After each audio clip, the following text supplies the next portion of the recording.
12 words, 30 world leaders, one man frozen on live TV.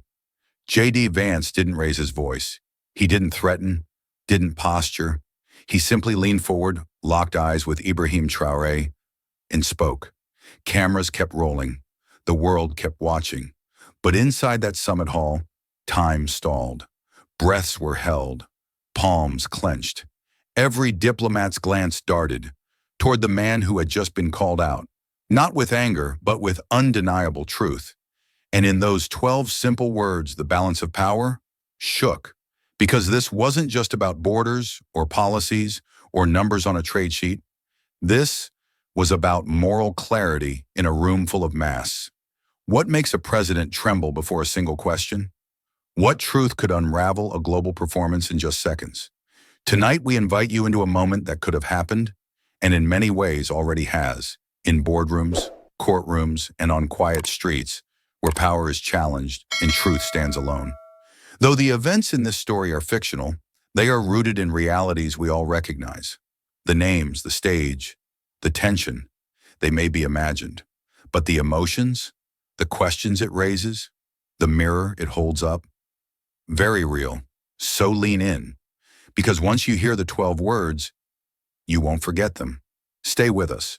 What you're about to witness may change the way you see the world. It began in the Hall of Flags, 30 of them, swaying gently under the chill breath of the UN's climate-controlled precision. From Afghanistan to Zimbabwe, the colors of the world stood still, like silent witnesses waiting for something to shift. Overhead, chandeliers glittered coldly. Below, murmurs fluttered like moths between the marble columns of the General Assembly. This was no ordinary session. The press gallery was packed, not just with media giants, but with independent voices, online firebrands, state outlets, and a few old-school notepads scribbling in shorthand. Cameras blinked red, drones hovered discreetly above, and rows of ambassadors leaned in, phones half hidden in folded hands.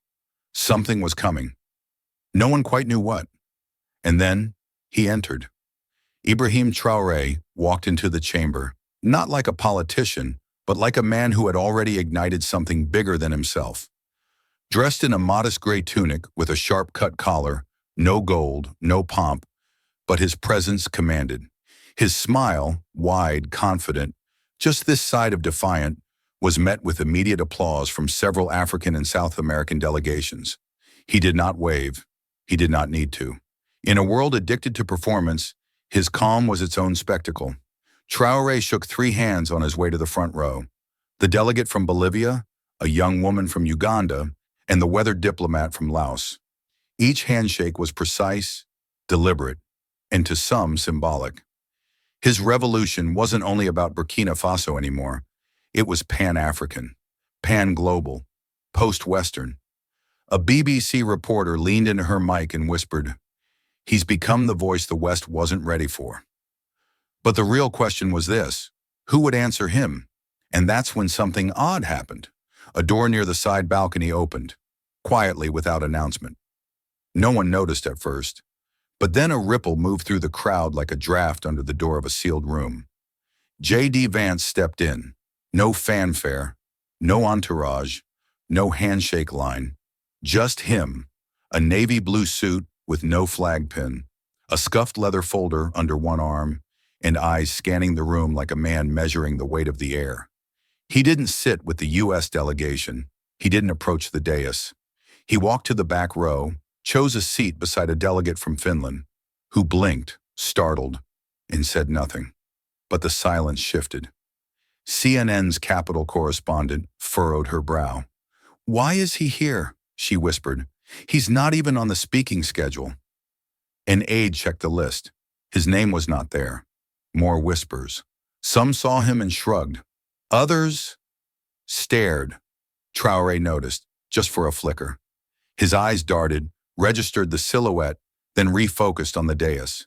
But the flicker was enough. Was it tension or calculation? And just like that, a sense of collision entered the room. Nothing had been said. No debate had begun.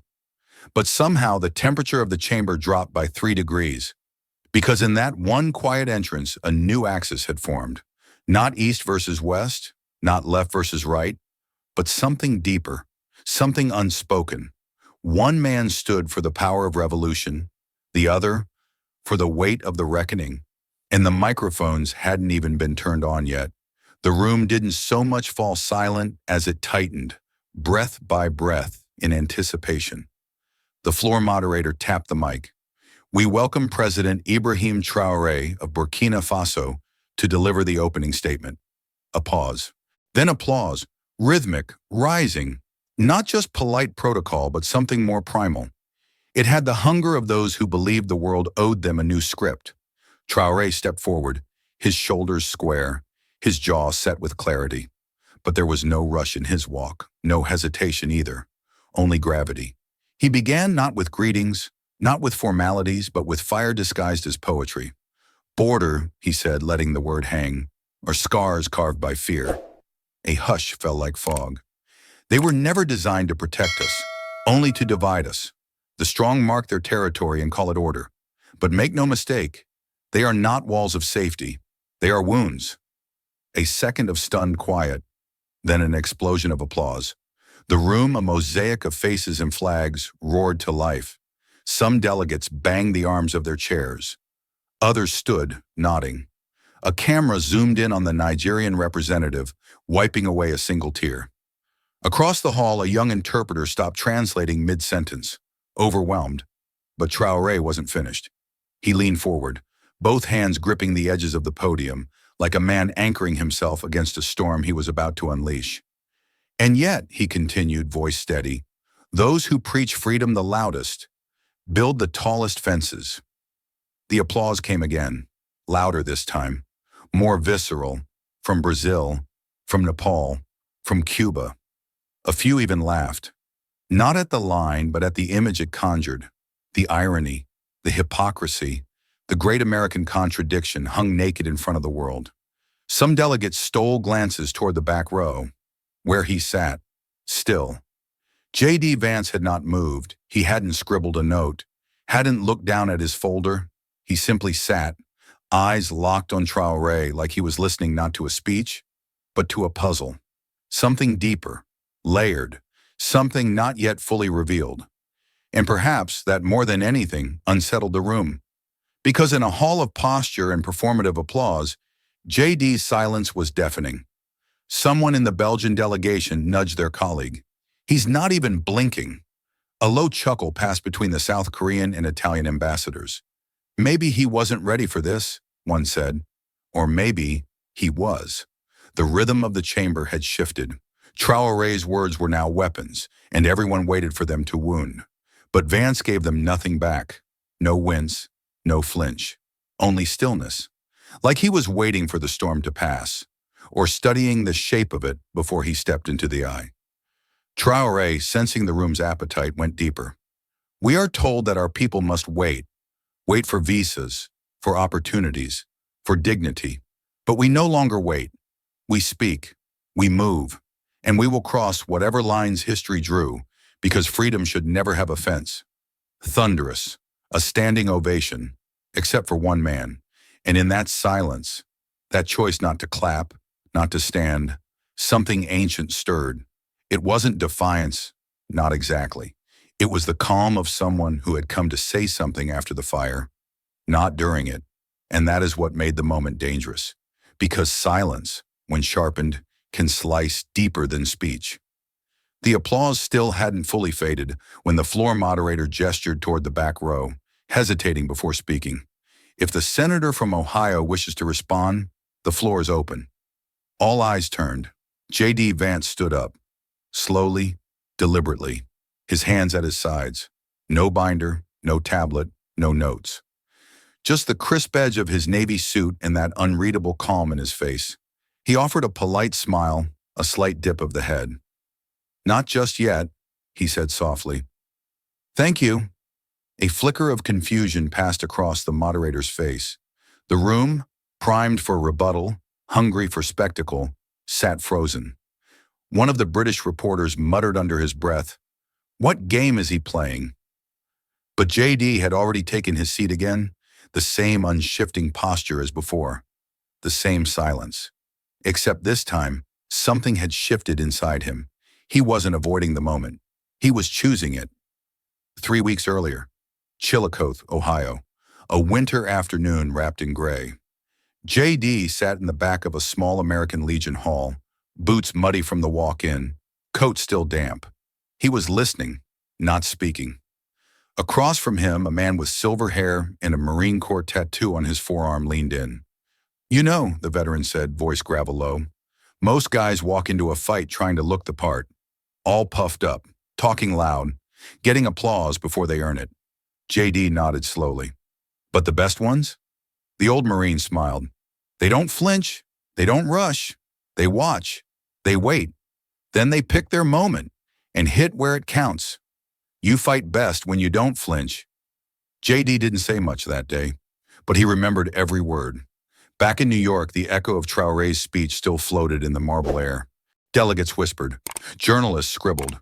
A few leaned toward J.D., puzzled. Why wouldn't he speak? Why now, when the world's attention was his to seize? But J.D. wasn't moved by tempo. He was moved by timing. He understood what most people never do, that not every silence is weakness. Some are strategy. He stood again, but this time not for a mic. Instead, he walked quietly backstage. Behind the curtain, away from the crowd, away from the clicking lenses and bright lights, he paused at the wide glass window overlooking the New York skyline. The towers stretched toward dusk. Below, the world moved on. Cars blinking like tiny signals in a network too big to grasp. J.D.'s reflection stared back at him. Not polished, not performative. Just a man who'd seen enough bluster to know it never built anything that lasted. He whispered, barely audible, but certain. "We don't win by shouting louder. We win by asking better questions." A light cough from the stage pulled the room back to attention. Once again, Ibrahim Traoré stepped to the podium, this time with the confidence of a man who had tasted the applause and craved a second serving. His beige tunic moved like silk in the overhead lights, reflecting the gold of the room's massive ceiling medallion. His eyes danced from one delegate to the next, like a performer scanning his audience before the second act. He didn't rush. Traoré adjusted the mic, letting a beat of silence stretch long enough to stir anticipation. And then, with a smile that belonged more to a messiah than a mere man, he began. "I am not the son of a king," he said, voice warm. "I am the son of a continent that has known chains and now reaches for stars. I do not carry borders. I carry burdens." Applause cracked like thunder. He raised a hand, not to silence them, but to sculpt them. "I am not here as a president," he continued.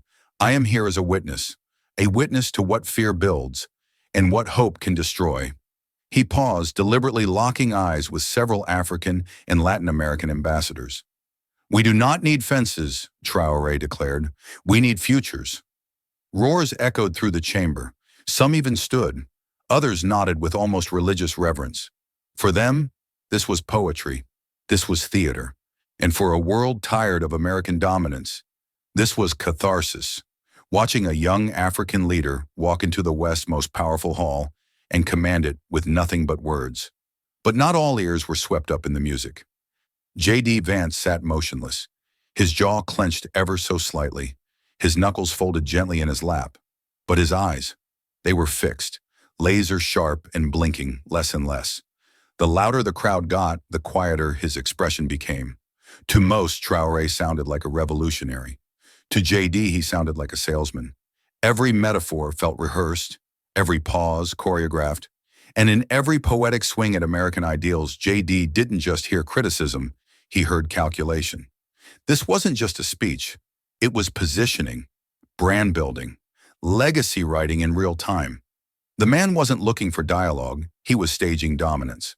Behind Traoré, one of the digital monitors zoomed in to display the phrase "a leader without borders" in 3 languages. It was the new branding of the moment. Social media managers from 3 embassies were already posting it with hashtags. The room had become a stage, the cameras part of a script. J.D. exhaled slowly through his nose but remained seated. He could have interrupted. He could have challenged the soaring rhetoric with a cold fact or exposed the contradictions hiding in Traoré's flowery lines. But he didn't, because J.D. understood something deeper. Let the show go on long enough, and eventually the mask slips. So he waited and watched and remembered what the old Marine said. You fight best when you don't flinch. He's letting him win. The words weren't shouted. They didn't have to be. They crept out like steam from a pressure valve, whispered by a U.S. journalist just behind the press row, barely audible above the last echoes of applause still trailing Traoré's second speech. But somehow they rippled outward. A ripple that reached American delegates first, then aides, then cameras, and finally J.D. Vance himself. The Ohio senator remained seated, still composed, still expressionless. But beneath the calm, the air was shifting. Behind him, two Republican staffers leaned in toward each other with furrowed brows. One mouthed, "What's he doing?" The other just shook his head.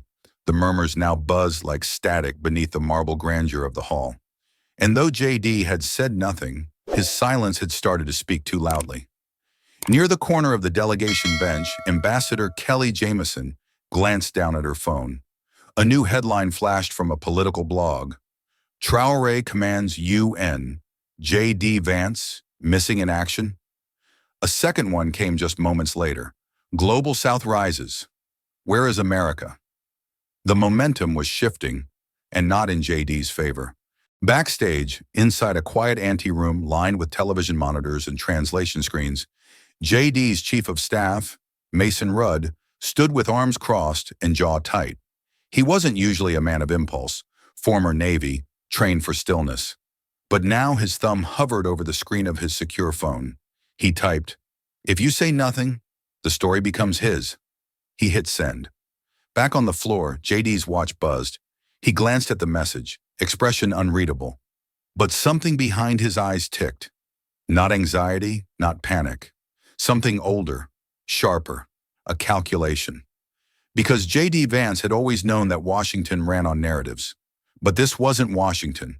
This was the world stage, and the world right now was swallowing Traoré's story whole.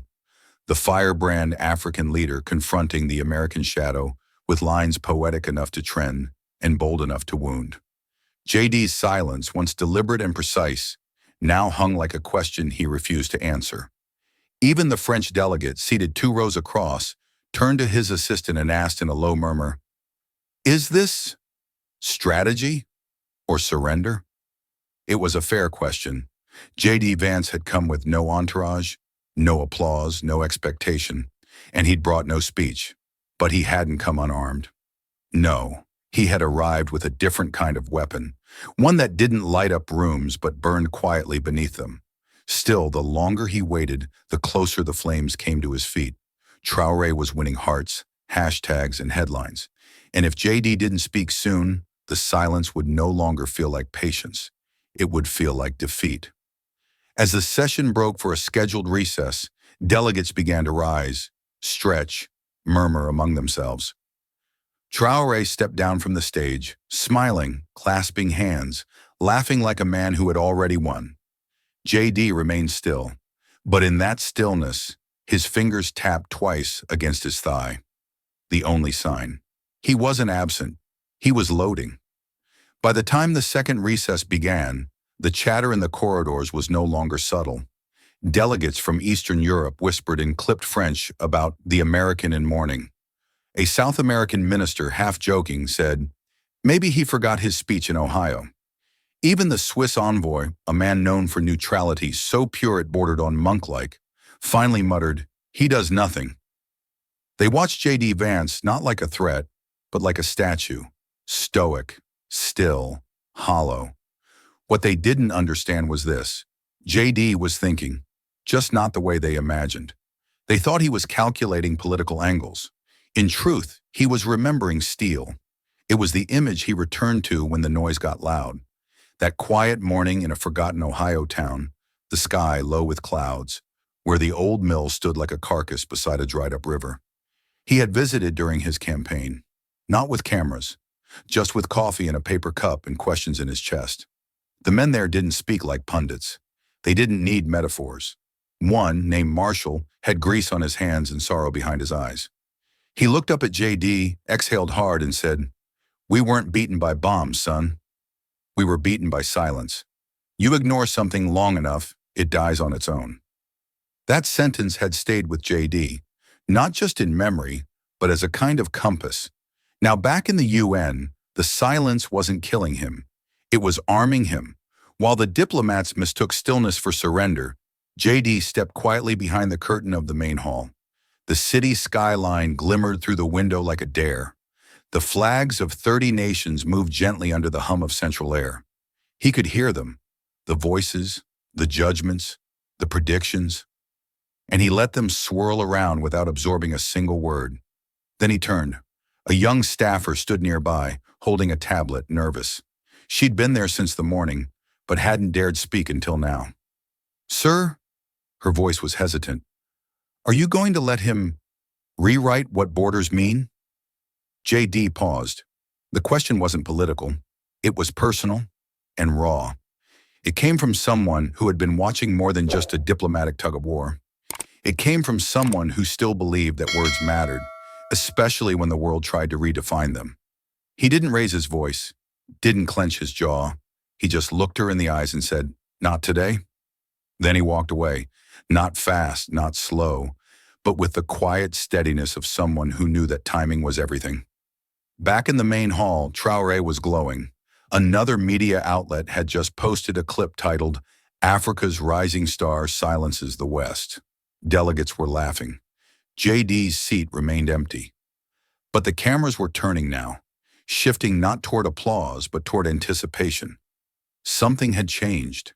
The tension in the air wasn't about what Traoré might say next. It was about when JD would finally speak.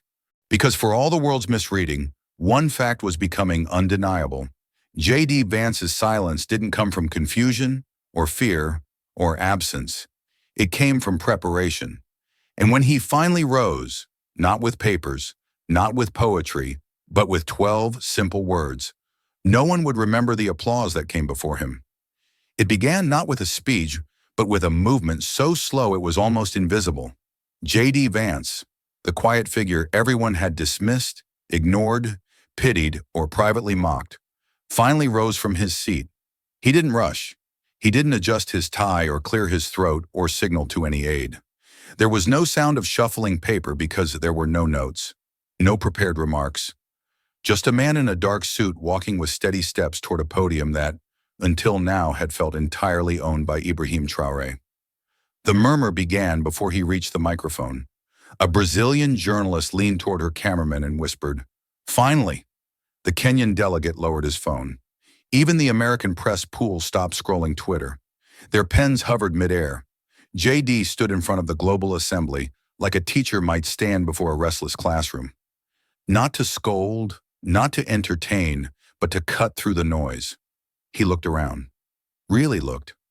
Not just a scan of the audience, but a kind of quiet appraisal. As if he were reading the room not for applause, but for truth. He met the eyes of a Swedish official, then an Indonesian minister, then paused on Traoré, who to his credit didn't blink. And then JD spoke. Just 12 words, slow, calm, precise. "President Traoré, which border matters more to you? The one around your country or the one around your conscience?" Silence. Not stunned, not confused, just silence. The kind that doesn't beg for a response, but demands one. The words didn't shout. They didn't accuse. They didn't claim moral superiority or geopolitical leverage. But they had a weight to them, a gravity that dragged the oxygen from the room and made everyone's next breath feel deliberate. Traoré shifted slightly in his seat, a twitch, almost imperceptible. But for those watching closely, it was the first sign of disruption. The French delegate scribbled something on a pad. An Al Jazeera camera zoomed in on JD's face. His eyes calm, his jaw still. He hadn't blinked once. For a long 5 seconds, no one moved. Then JD continued, but not with rhetoric, not with a lecture. He simply stepped back from the mic, not out of fear, not because he was finished, but because he had already said what he came to say. Behind the stage, his staff exchanged quick glances. One whispered, "Was that it?" Another, a young analyst who had followed JD since his Ohio days, just nodded. That was all he needed. The room began to hum again. Not with applause, not yet, but with confusion. Delegates weren't sure if it was over. Journalists didn't know if they should tweet or wait for more. And Traoré, a man who had worn charisma like armor all day, suddenly seemed exposed. Because in 12 words, J.D. Vance hadn't just challenged a man, he had challenged a worldview. He had drawn a line, not in the sand, but in the soul. And now the whole world was left wondering where they stood in relation to it. The silence that followed wasn't the same silence that had filled the room when J.D. was quiet. That had been the silence of dismissal. This was the silence of reckoning, and it wasn't over yet. For a moment, no one knew what to do. Ibrahim Traoré, who had swept into the chamber like a storm, who had turned applause into thunder and speeches into theater, now sat motionless, his jaw tight, his fingers steepled under his chin. He didn't respond. Couldn't respond, not yet. Because how do you answer a question that wasn't meant for rebuttal, but for reflection? The silence lingered longer than anyone expected. Too long. Long enough to become a presence in the room. Delegates fidgeted. A few glanced toward the schedule, wondering if someone would step in. But J.D. Vance hadn't left the podium. Not yet. His voice, when it returned, was quieter this time. More measured, but no less piercing. You speak of open borders, but what do you leave unspoken inside your own? That's when the temperature shifted. Not literally, but atmospherically, as if someone had cracked a window in the soul of the room. The warmth of revolutionary rhetoric drained away, replaced by something sharper, less comfortable. J.D. didn't raise his voice. He didn't accuse. He didn't wave documents or slam fists or mention names. But he didn't have to. He simply stood there and let the question hover. There was no need to name the dissidents in Ouagadougou who had disappeared last fall. No need to recall the journalist who had been arrested for instigating Western thought. The room remembered on its own. Some delegates shifted uncomfortably. A Scandinavian envoy crossed her arms tightly across her chest. The South African representative tapped a pen nervously. Even those who had cheered Traoré minutes earlier now looked at him differently, not as a savior, but as a man with a shadow. Traoré's mask didn't crack, not yet, but his stillness betrayed the effort it took to remain composed. J.D. continued slowly, threading his words like needles through cloth. It's easy to ask others to tear down walls. Harder to ask what you've built inside. The murmurs began again, this time, not in support, not in protest, but in speculation. Whispers flickered across the room like brushfire. The charisma of Traoré had never been in doubt, but now the character of his silence became the question. J.D. wasn't attacking. That's what made it worse. This wasn't war. This was surgery. And Traoré, for all his eloquence, was bleeding words now. J.D. stepped back again, not retreating, but allowing the weight of his questions to settle. And in that space, something unexpected happened. The audience didn't just turn toward J.D., they turned inward. Because beneath the metaphor of fences and futures, beneath the banners of nationalism and globalism, J.D. Vance had shifted the lens entirely. It was no longer about who had the better speech. It was about who had the courage to be questioned. Traoré finally moved. He adjusted the mic in front of him, but didn't speak. Not yet, because to speak now would be to engage on J.D.'s terms, and he wasn't sure he could win there. J.D., meanwhile, offered nothing more. No smile, no smirk, just a nod, a signal that he was finished, for now. Then he stepped down, not to applause, but to a silence so cold it echoed. And in that echo, everything shifted. Not just the tone of the summit, but the ownership of the moment. It no longer belonged to the loudest voice. It belonged to the man who had the nerve to ask what no one else would. And the world was now waiting for the answer. The first sound that escaped President Traoré's lips wasn't a rebuttal. It was a laugh, but not the kind of laugh that wins over a crowd. Not bold, not charming, not the echo of confidence he'd carried since stepping into the chamber that morning. No, this laugh was brittle, thin, the kind that breaks at the edges before it reaches the lungs. It trembled just enough to reveal that something inside him had shifted. Then came the sarcasm, veiled in that practiced theatricality he'd perfected before thousands. You Americans love fences. I love people. Some chuckles flickered across the room, more out of politeness than approval. The kind of chuckle that says, I'm not sure if this is funny, but I'm too uncomfortable to stay quiet. But JD didn't laugh. He didn't even blink. He just raised his eyes, calm and unshaken. You don't love people, JD said, voice even, deliberate, slicing through the falseness. If you hide them behind fear dressed as freedom. It wasn't a yell, it wasn't even loud, but it was the loudest thing in the room. A hush fell instantly. Several delegates turned, visibly startled. One woman from Brazil inhaled sharply. A diplomat from India dropped his pen. The translator's feed stumbled, as if even their voice had to recalibrate to what had just been said. And the cameras, those ever-hungry eyes mounted in every corner of the auditorium, swiveled, zoomed in. This wasn't diplomacy. This was collision. A moment when pretense fell away, and what remained was raw, exposed, human. Traoré's smile faltered. His fingers, which had once moved with poetic rhythm, now tightened around the edge of the podium. His body didn't shift much, but his eyes did. And those watching from home, or from control rooms, or from mobile phones under desks, saw it. A flicker, not of rage, not yet, of recognition. Because for all his power, Traoré understood language. And JD had just weaponized truth without ever needing to say the word tyrant. JD didn't press further. He didn't need to. His strategy wasn't to flood the room. It was to reveal the cracks already there. Let the silence do the erosion. Let Traoré's performance fray on its own. And it did. Traoré adjusted his lapel slowly. He chuckled again, this time quieter, almost to himself. But the charm was gone. Whatever warmth he had arrived with now felt rehearsed. And for the first time, even his supporters noticed. Behind him, a delegate from Côte d'Ivoire looked down at her notepad, no longer clapping. The man from Tunisia whispered something sharp to his aide. Meanwhile, JD stepped aside, not with arrogance, but with stillness, as if he understood what the next few moments required was nothing more. The balance in the room had shifted. The gravitational pull of the narrative had changed direction. And all because of one thing, conviction without spectacle. It was subtle, but undeniable.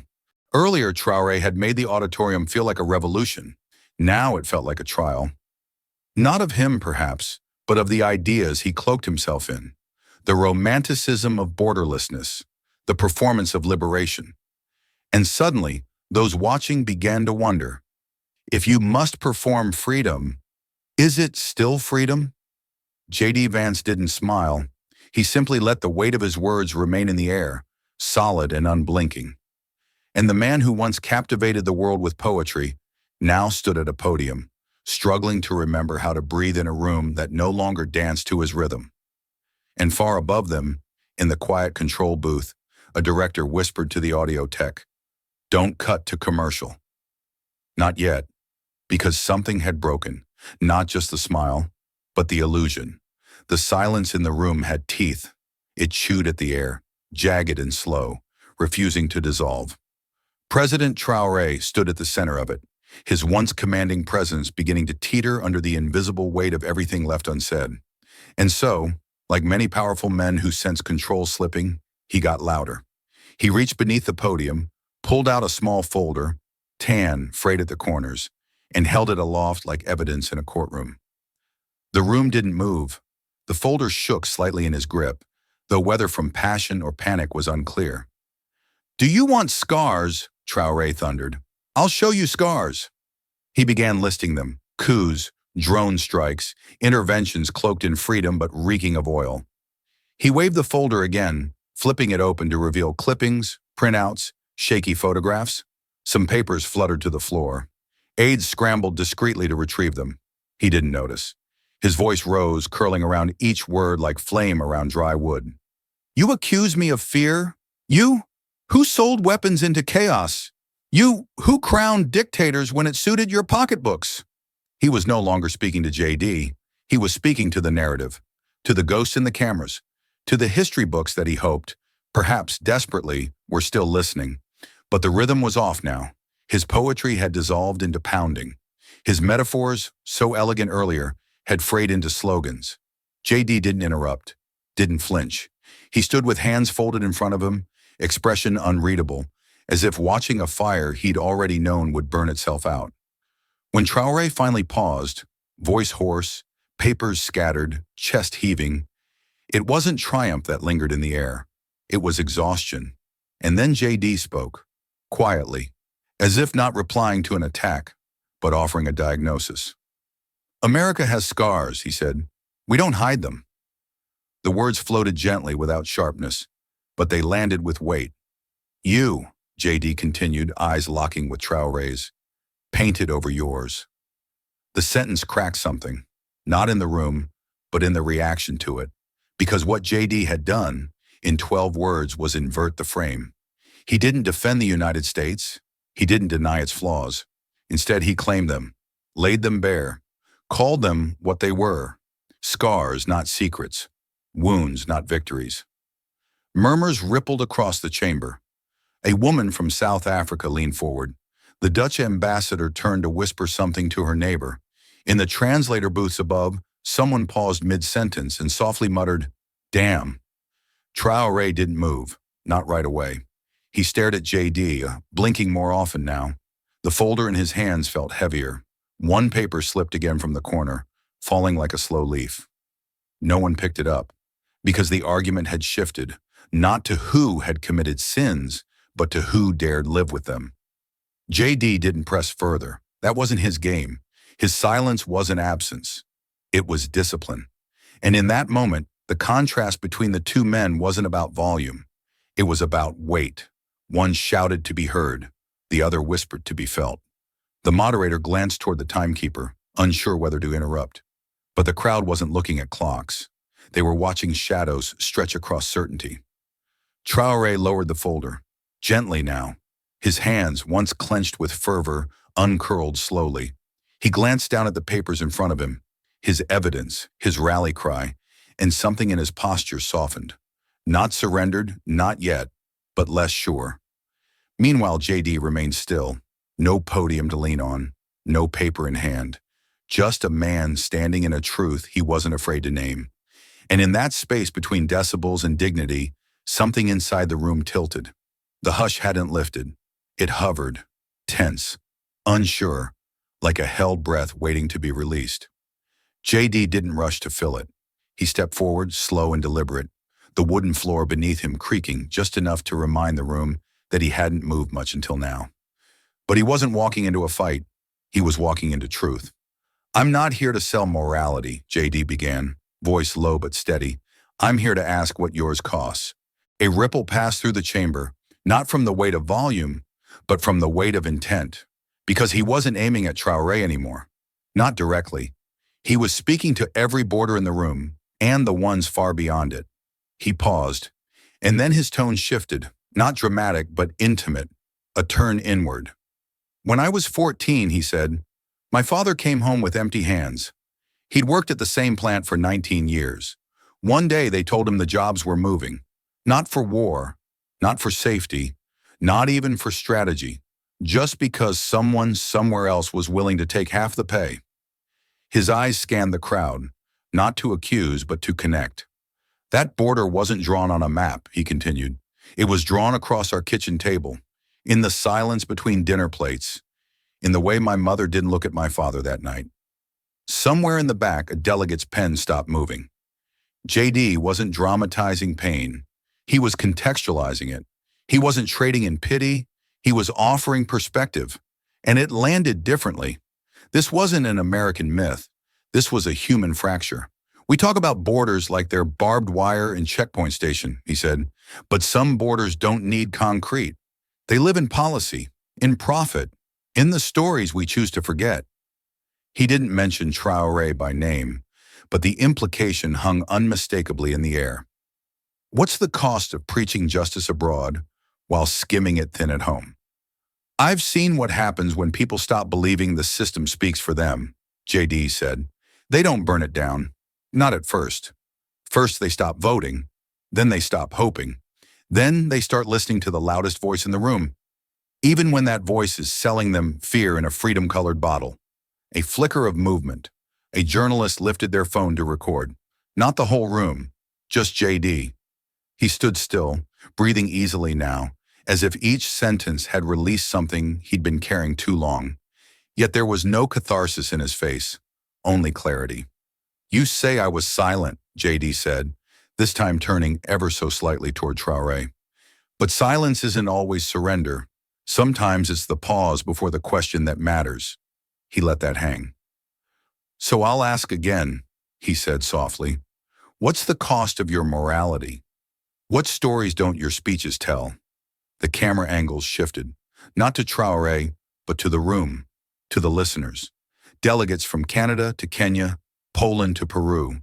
Some leaned forward, others looked away, and still JD didn't move. "We're not perfect," he said finally, quieter than before. "But I'm not here to offer perfection. I'm here to remember pain, to remind power what it sounds like." The sentence landed like a door closing, soft but final. He stepped back once, returning to his place without flourish. No applause followed, but something in the room had changed. A heat had cooled, a wind had turned, and behind the stillness of his frame, the question remained, etched not in confrontation, but in memory. It didn't happen all at once. At first, there was only a faint tremor in Traoré's hand, the one resting beside the crystal water glass. His jaw tensed. His smile vanished, not in a flicker, but in a slow erosion, like a mask melting under heat. Then it came. "You dare lecture me about dignity?" Traoré's voice lashed out across the chamber like a cracked whip. The words boomed, sharp, bitter, fired not to persuade but to punish. Gasps. A chair scraped the floor. Across the room, a translator flinched as she removed her earpiece. "I built a nation from the ashes of colonial rot," he thundered. "I held my people together while your country sent bombs disguised as loans. And now you come here, clean-shaven and clever, to teach me about conscience?" He slammed the glass. It shattered. The sound ricocheted. Glass on wood, rage on diplomacy. Staff darted toward the table. Two aides reached instinctively toward Traoré's arms. One delegate from the African Union stood up and then sat back down without saying a word. The moderator, caught between protocol and panic, fumbled for the microphone. "Gentlemen, please, we must return to a tone of—" But JD didn't wait. He didn't raise his voice, didn't match fury for fury. He simply stepped forward, the way someone might lean closer to a photograph from their past, and said calmly, "I don't lecture. I remember." The words didn't pierce. They settled, like a fog, like a hush, like grief revisited. That was the moment the room split, not physically but morally. A visible shift. Delegates exchanged looks, eyebrows lifted, jaws clenched. A woman from Norway blinked rapidly and scribbled something in the margin of her folder. The Canadian envoy tapped his knuckle against his chin. Because suddenly it wasn't about who shouted louder. It was about who stayed grounded. Traoré stood breathing heavily, his anger no longer elegant, no longer poetic. The lyricism from earlier, "We don't need fences, we need futures," now felt distant, like it had come from someone else, a ghost of his own making. JD remained still. It was not a power play. It was an act of staying human in the face of fire. Traoré tried to recover. "You quote your kitchen table," he sneered, voice now cracking slightly, "as if your father's unemployment is some sacred relic. Do not mistake your American nostalgia for global truth." But the bite was gone. Now it sounded defensive, fragile. JD didn't flinch. He didn't even blink. "I never claimed it was sacred," he said softly. "Just real." A long pause followed, a silence with teeth, because something about the moment had exposed more than just a difference in policy. It had exposed a crack in posture. One man's restraint had undone another's veneer. Somewhere in the second row, a younger delegate, barely 30, leaned to whisper, "That was the moment, right there." And it was, because no matter what else Traoré would say, no matter how eloquent or fierce, he had slammed the glass. He had broken something, visibly, audibly, undeniably, and JD had not. The moderator cleared his throat again. His voice was cautious, brittle. We will now allow for closing perspectives. But no one really heard him, because the image, the contrast was already seared. One man exploding, the other anchoring. One voice cracking, the other steady. One glass shattered, the other memory intact. And while cameras panned wide across the chamber, the moment narrowed inward, etched in minds, recorded in hearts. Not just who said what, but how they stood when everything cracked. The room had grown still, not from fear, not from tension, but from the weight of what had just transpired. Where fury once rang and rebuttals raced, there was now a shared suspension. A moment where everyone, even those trained to speak, chose instead to listen. JD didn't step back to his seat. He stood at the edge of the platform. Not at the podium, not behind a flag, just standing. Open hands, no script, no screen. Only voice. There was a man, he began, his tone softer than before, who never gave a speech in his life, never ran for office, never traveled farther than a few countries over. But he shaped the world I was born into more than any headline ever did. Some leaned forward. He was my grandfather, a farm boy from southern Ohio, drafted at 20, shipped to Europe with nothing but a photograph of his younger sister and a Bible small enough to hide in his sock. A few chuckles, quiet, reverent. He fought in France, watched friends fall beside him, dug through rubble to rescue strangers whose language he didn't speak. And when he came home, there was no parade, no interview. Just a bus ride back to Chillicothe.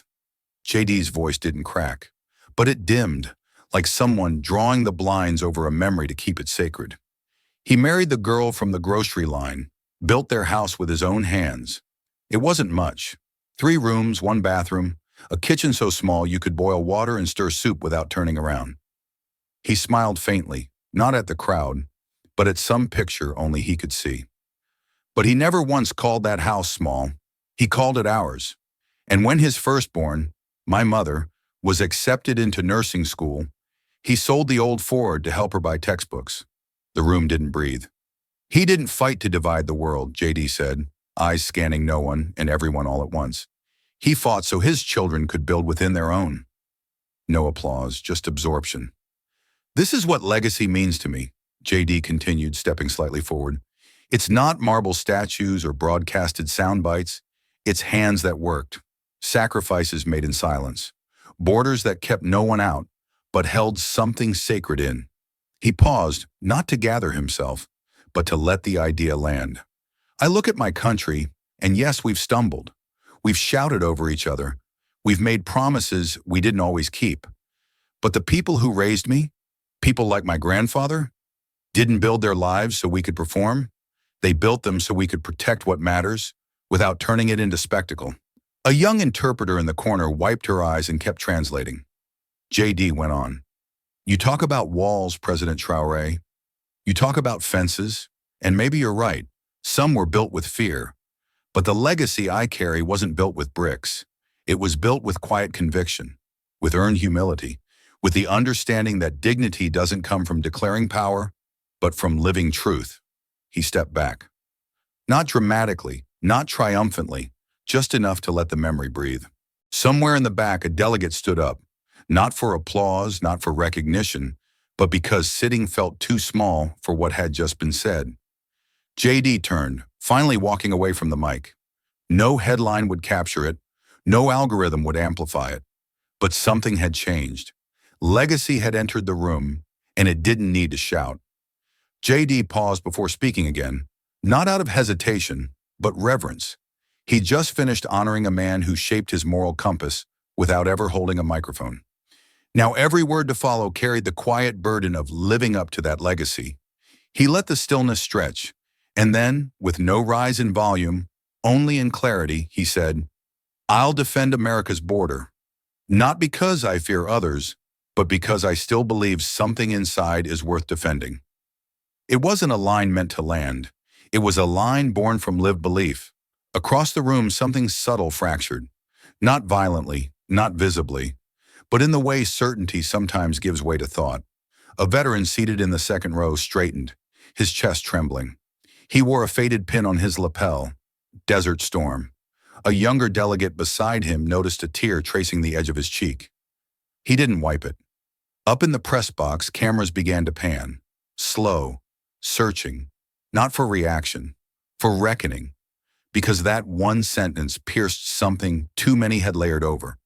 That defense wasn't always about fear, that a boundary could be held not as a rejection, but as a reminder, that not everything behind a line was perfect, but some things were still precious.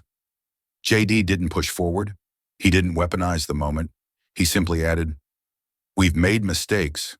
We've let our fears draw lines in the wrong places. But what makes us American isn't the line itself. It's the promise we try to keep inside it." A few murmurs. No resistance. Traoré leaned back in his chair, his fingers now tapping, not in anger, but in calculation. Whatever he'd prepared next no longer fit the room he was sitting in. In the third row, a French diplomat crossed her arms and whispered to her aide in French, "C'est la première fois que je comprends pourquoi ils se battent autant pour ce pays." It's the first time I understand why they fight so hard for this country. JD's staff, watching from the wings, said nothing. No fist pumps, no notes passed. They too felt the shift. One aide, fresh from law school, gripped his binder like a shield, though no one was attacking. Another simply closed her laptop, as if the debate had somehow become too human to quantify. And then JD did something unexpected. He stepped down from the dais. Not away, not out, but toward the front row. The truth is, borders don't just keep people out.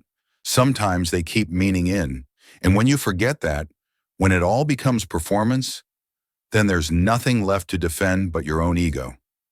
He looked no one directly in the eye, and somehow he looked at everyone. In that stillness, one could almost hear the sound of 1,000 quiet recalibrations, delegates reassessing prepared remarks, journalists rewording headlines in their minds, staffers staring at policy memos they'd once thought decisive. A woman from the UN, long skeptical of American rhetoric, leaned forward and murmured, "He isn't just speaking for America. He's speaking for anyone who still wants to believe in something." No applause followed. It would have felt like breaking something sacred. Instead, the moment simply stayed, like smoke from a candle, like breath on glass. The veteran in the second row finally nodded, not to JD, to the words, and in that instant, without flags waving or fists raised, something deeply American and profoundly human had been defended. Not with power, but with remembrance. For a moment, Traoré didn't move. He sat still, his lips pressed into a line too tight for breath. The words JD had spoken still echoed in the high ceilings of the hall, not loud but anchored, a weight no argument could easily lift. Then came the snap. "This is manipulation," Traoré bellowed, his voice no longer calculated, no longer restrained. "This is Western theater. You play with sentiment because you have no truth." He slammed the microphone. The crack of it echoed like a gunshot. A startled gasp rippled through the crowd. Several aides jolted. Cameras struggled to adjust. One lens caught his hand shaking, not from passion, but from loss of grip. "You don't care about justice," he shouted again, standing now, pacing erratically. "You care about appearances, about narratives, about looking righteous while holding the whip." He grabbed a folder, thick with prepared rebuttals, and hurled it to the floor. Pages scattered across the stage like dropped convictions. "I will not be humiliated by some country song in a suit," he spat toward JD, who by now had returned to his seat, hands clasped, unmoving. The moderator rose, mic in hand. "President Traoré, we ask for decorum." But Traoré didn't wait. He tore off his translation earpiece, dropped it beside the overturned water glass, and stormed off stage. His aides scrambled after him, whispering frantic damage control into phones as the cameras followed. The main live stream cut out for 30 full seconds, replaced with the pale blue conference logo and a flickering message. "Technical difficulties. Please stand by." In those 30 seconds, chaos surged. Back rooms lit up with alerts. Press teams fumbled with talking points now useless. Editors rewrote headlines mid-keystroke. Some political staffers whispered what no one had dared say before. "He's done." He just lost the room. But JD didn't move. While others whispered, typed, speculated, he sat still, not gloating, not reacting, just being, letting the storm run its course while he became the eye of it. Then it happened. From the far end of the hall, one delegate, a woman from the Eastern Balkans, stood, silent, resolute, and she clapped, once, twice. A pause. Then a South American official joined her. Then a man from Kenya. Then Canada. Then Thailand. What followed was not a roar. It was a rising wave of human recognition. They didn't clap for spectacle. They clapped because someone had finally spoken without pretense. Because dignity had been shown not with dominance, but with remembrance. Because perhaps for the first time that summit, they had seen a leader who didn't need to win, only to mean. JD didn't rise. He just offered a subtle nod to the woman who began the applause. She met his eyes across the sea of delegates and understood. The clap continued. It did not crescendo. It did not become thunderous, but it lasted longer than it needed to. And when it finally faded, the room was not divided. It was transformed. Not because JD had won an argument, but because Traoré had lost himself. And when that happens on a world stage, when power unravels not through defeat but through exposure, there is no recovering in the same suit, no return to the old tone. The debate would resume, the summit would continue, speeches would be made, but the real shift had already taken place, and everyone, from journalist to janitor, knew it. The door clicked shut behind him, muting the conference hall like a distant storm slipping past a sealed window. The moment JD stepped into the backstage corridor, the world rushed in, not through applause, but through breathless people with eyes wide and voices quicker than sense. "You just ended his career," someone said. No one claimed the words afterward, but they hung there, like steam after a fire. Every aide, assistant, translator, and observer behind the scenes moved with the kind of frantic reverence usually reserved for disasters or miracles. JD walked slowly. He wasn't smiling.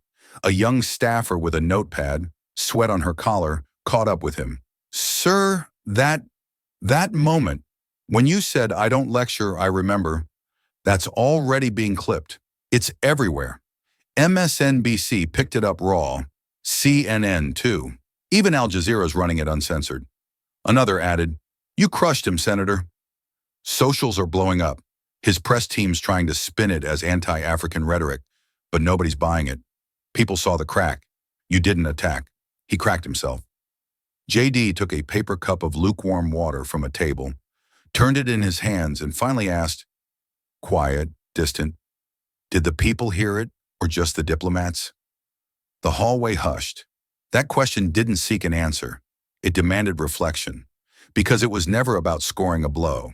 Not to JD. He wasn't the kind who counted claps or waited for the echo of his own words. He wanted to know if the soul of the room had shifted, or just the surface. A communications director approached, tablet in hand. "Sir, approval spikes are off the charts, and not just domestically. You're polling higher in parts of Europe than our ambassador. This might put you in line for—" JD cut him off. "That's not what I asked." They all stopped. The hallway, for all its buzz and blinking screens, suddenly felt too still. He walked toward the end of it, away from the screens, away from the celebration beginning to grow like moss on broken stone. A few aides followed, then stopped, unsure whether they were supposed to trail him or leave him alone. At a service door near the far end, JD turned and leaned against the cool concrete wall. His shoulders dropped, not in exhaustion, but in thought. The tension he'd carried wasn't gone. It had simply settled somewhere deeper. He thought of the people outside the summit, those who wouldn't read the op-eds or decode the diplomatic maneuvering, the factory workers, the veterans, the mothers in towns where lights flickered because nobody fixed the grid. Would they know what just happened? Would they hear sincerity or just sound bites? He screamed, "I didn't." "That's not the story," JD murmured, more to himself than anyone else. Behind him, the staff buzzed again. Emails flew. Phone screens lit up. Somewhere, a major journalist was requesting an exclusive. Another was claiming JD had just redefined American moral diplomacy. But JD's mind wasn't in the headlines. It was in a steel town years ago, watching his father fold a layoff letter, as if by folding it smaller, the pain would shrink too. It was in his mother's voice after church saying, "Dignity isn't about how loud you speak, it's about how long your voice lives after the room goes quiet." Backstage, the noise was rising. Victory has its own rhythm, and people crave tempo. JD, however, craved truth, and truth, more often than not, walks slower. He looked up. "Tell Jasmine I want to speak with her," he said finally. "Aid. Right now?" JD nodded. "Before this becomes about me." The sun hadn't yet set on Geneva, but the world was already spinning in new directions. By the time JD reached his hotel, the hashtags were impossible to ignore. Hashtag border of conscience, hashtag the question, hashtag I remember news anchors abandoned their scripts.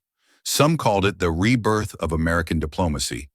Others said it was reckless clarity. One European columnist wrote, "He didn't raise a flag, he raised a mirror." Traoré's delegation scrambled. Within hours, his comms team released an official statement accusing JD of performative grandstanding rooted in colonial arrogance. But the footage spoke louder. Millions had already watched the moment his hands trembled, his voice cracked, his smile broke. No amount of spin could unfurl that. Yet JD said nothing. Not to CNN, not to Fox, not even to PBS. His team was inundated with interview requests, op-ed offers, podcast pitches. He declined them all. "Let the moment breathe," he'd said, and then repeated it. Let it breathe. Still, silence didn't mean stillness. The clip of him asking, "Which border matters more to you, the one around your country or the one around your conscience?" had racked up 42 million views by morning. Translated captions appeared in 12 languages. One professor in Tokyo used it in a philosophy lecture. A choir in Mississippi turned it into the intro for their spring concert. A student in Cape Town uploaded a painting titled, "Drawn Across Our Kitchen Table." JD sat alone in his hotel room, the lights off, the curtains open, just the glow of the city below and the quiet pulse of his thoughts. His phone buzzed constantly. He ignored it, until a voicemail popped up. The transcript preview showed only the first few words. "Senator Vance, you don't know me." He pressed play anyway. A woman's voice filled the quiet, older, weathered, firm. "Senator Vance, you don't know me. I'm a widow in Indiana. My husband died 3 years ago in a plant accident. OSHA said it was avoidable, but not unlawful." That was the phrase. I remember it word for word. Avoidable, but not unlawful. I didn't even know what that meant at the time. I just knew he wasn't coming home. She took a breath, the kind that drags grief up from the ribs.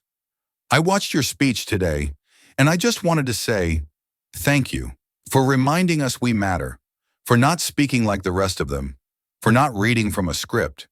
You didn't look like you were trying to win. You looked like you were trying not to lose yourself." JD stared at the phone.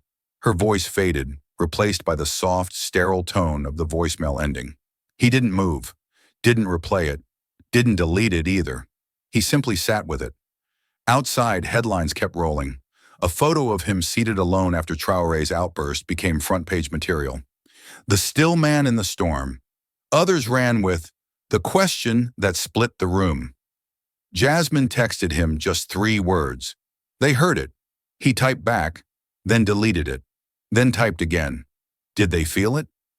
She didn't respond. Not right away. Instead, hours later, she knocked on his door. No entourage, no cameras, just her. And for the first time in days, JD smiled.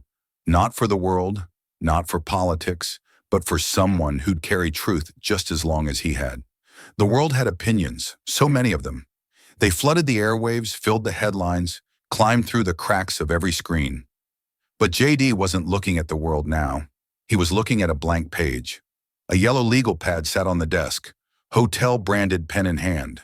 The TV was muted, showing a looping panel discussion he no longer had the patience for. His phone buzzed again. More calls, more congratulations, more urgent messages with schedules and angles and networks who really needed 5 minutes. He turned it face down, and he began to write. "Granddad, you always said real fights didn't need fists. Today I think I understood that more than I ever have."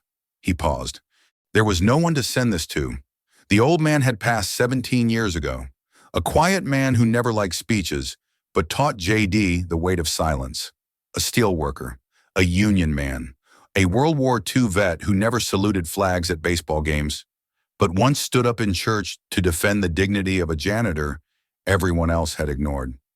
JD's handwriting was slower than usual.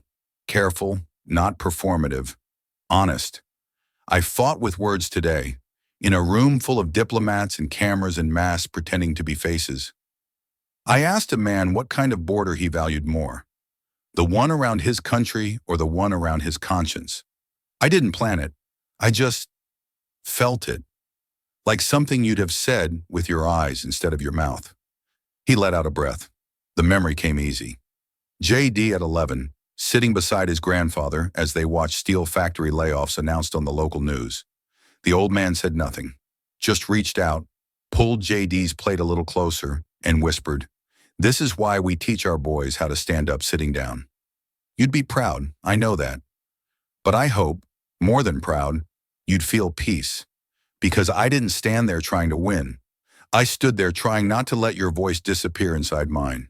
He stopped writing. The sounds outside the window drifted in. Cars, faraway sirens, someone laughing on the street below. They clapped at the end. Not all of them, just a few. It wasn't loud, but it was enough. Maybe because I didn't raise mine first. It felt less like a victory and more like an opening. A crack, like a hand finally loosening after gripping too hard for too long. He glanced at the final line, then tapped the pen twice against the pad. "I don't know what happens next. Maybe nothing. Maybe everything. But I wanted you to know. I remembered you. Even when the room tried to forget itself." He set the pen down, folded the page once, then again, like a letter that might be mailed if the past had a post office. He tucked it into his coat pocket. Not to send, not to share, but to keep near. A private gravity. Then he stood up, walked toward the window and looked out. The sky above Geneva was quiet, but somewhere in Indiana, he imagined, the wind was moving across fields his grandfather once walked. Fields where fences had no cameras, where lines were drawn in dust and forgotten by morning. And for the first time in hours, JD let himself feel still. It started with a clip, just 12 seconds long. JD asking a question no one expected. What border matters more to you? The one around your country or the one around your conscience? Within hours, it was everywhere. Cable news ran it on repeat. Morning radio hosts debated its meaning. Podcasters on opposite ends of the political spectrum declared it the most uncomfortable question of the decade. Even late-night comedians, usually cynical, paused before their punchlines. But it wasn't just the pundits. In Akron, a retired nurse stood up during a local town hall, holding a printout of JD's quote with tears in her eyes. "He reminded me that truth doesn't always raise its voice," she said. In rural Kentucky, a young man who had never voted texted his cousin, "Did you see that speech? Made me feel like someone finally told the truth without trying to sell me something." In Phoenix, a veterans group watched the replay 3 times. One of them, a former corporal, whispered, "He wasn't defending America. He was reminding it." Churches discussed it in Sunday forums. High schools brought it into civics class. Some argued, some raged, others cried. But almost no one dismissed it. And yet JD said nothing. His staff flooded with requests, interviews, op-eds, award nominations. "We have momentum," his communications director insisted. "You should claim this moment, say something, own the win." JD only shook his head. He stood by the window of the DC office, arms crossed, watching people walk below like rivers of motion without sound. His voice, when it came, was quiet. "Truth," he said, "doesn't need applause." His team exchanged looks, half confused, half admiring. They didn't press him again. By week's end, hashtags still trended. Think pieces multiplied. Traoré's administration had gone silent. But JD remained out of sight, refusing to ride the wave of sentiment that others would have called fate. In one sense, he was absent, but in another, a deeper one, he was present everywhere, in every room where the question lingered, in every heart it unsettled, in every conscience it stirred. The silence he left behind was louder than any victory speech could ever be. They met in a quiet room above the Capitol Cafe, long after the noise had faded. The cameras were smaller now, the stakes somehow larger. No live audience.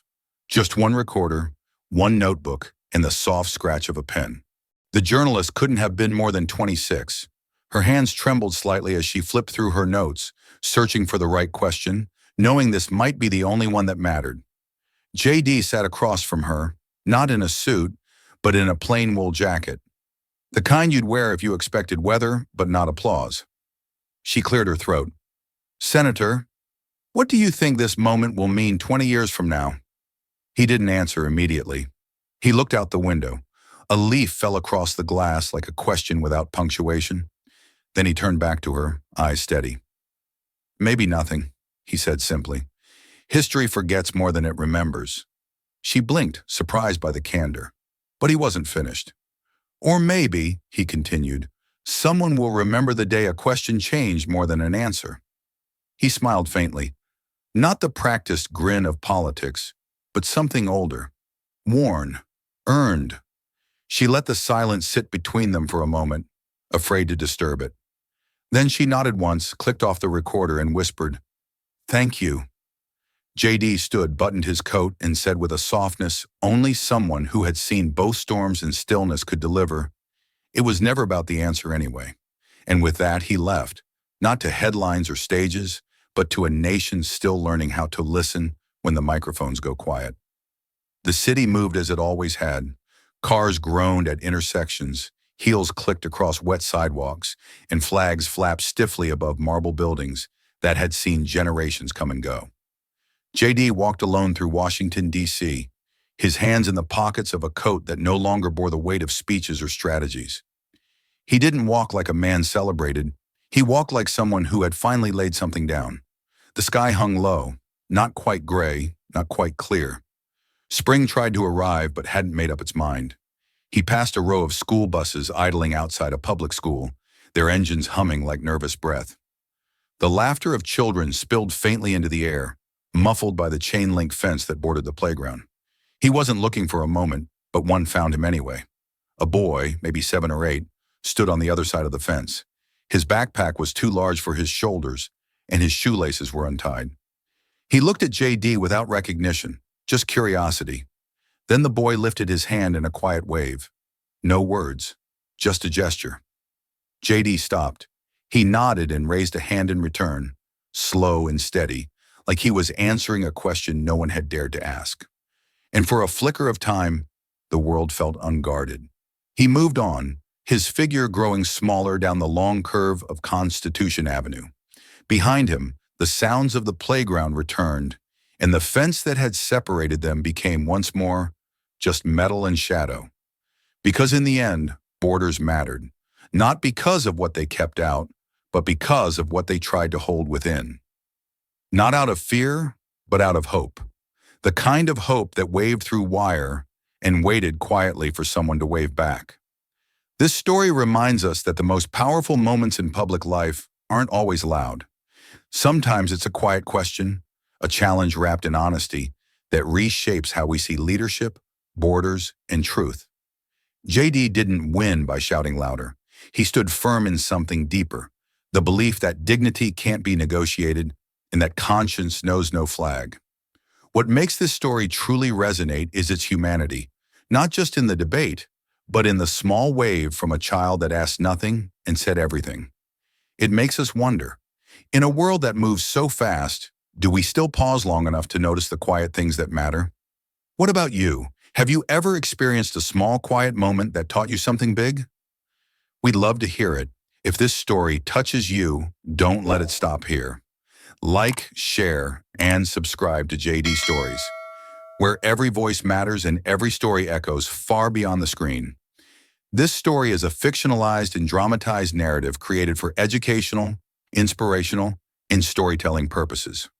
While it may be inspired by real public events, people, or societal issues, it includes imagined dialogue, reconstructed scenes, and character interpretations meant to highlight broader themes of justice, dignity, and resilience. Any resemblance to actual events or individuals beyond public knowledge is purely coincidental. We do not intend to defame, mislead, or harm, but to invite reflection and meaningful conversation. Thank you for watching JD Stories.